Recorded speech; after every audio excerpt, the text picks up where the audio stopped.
Welcome back to my channel. বন্ধু, তোমরা সবাই কেমন আছো? আশা করি তোমরা সবাই খুব ভালো আছো, আর আমিও খুব ভালো আছি। তো আজকে তো ক্লাস আছে, আমি বেরোবো, তো সেই হিসাবে রান্না তো বসিয়ে দিয়েছি। আজকে কী রান্না করছি জানো? আজকে করছি ওই যে মেটো গিজার নলি, যে মুরগির মেটো গিজার হয় না, সেই মেটো গিজার। যখন কালকে ফিরছিলাম ক্লাস থেকে তখন দেখি বিক্রি হচ্ছে, আর ওই গিজারগুলো খেতে খুব ভালো লাগে কষা করলে। কষা কষা থাকবে, এমনি কোনো ঝোল হবে না। তো ওটা রান্না করছি আর আলু ভাত করছি, কেন বেরোবো, আর এত ঠান্ডা তো তাড়াতাড়ি করে কাজ করতে পারছি না, কাজ করতে লেট হয়ে যাচ্ছে আজকে, মানে ঠান্ডায় ধরপর করে কাজটা আর হচ্ছে না। তো ওই হিসাবে আর কিছুই করবো না, এটাই রান্না করবো। যে পেঁয়াজ এখানে ভাজা হচ্ছে দেখো, এই যে পেঁয়াজ ভাজা হচ্ছে, মশলাটা আবার যখন কষাবো তোমাদেরকে শেয়ার করছি। এই যেখানে ফোটা আছে, যেরকম মশলাটা তেল ছেড়ে দিয়েছে, এবার এই যে মেটো গিজারটা ওর মধ্যে দিয়ে দেবে।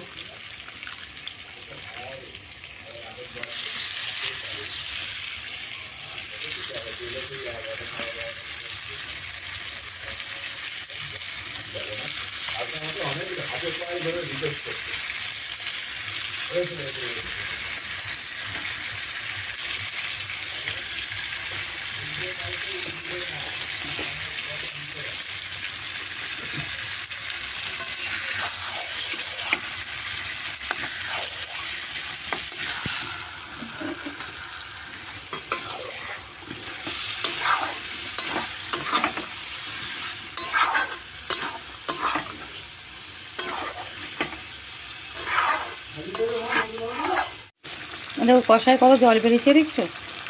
এই জলটা মোটামুটি মরে গেলে, তেলটা ছেড়ে দিলে তখন থেকে গ্যাসটাকে অফ করে দেবো।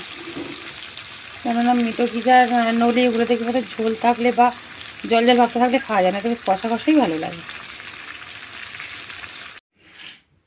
আমার রান্নাটা কমপ্লিট হয়ে গেল, তোমরা দেখালাম।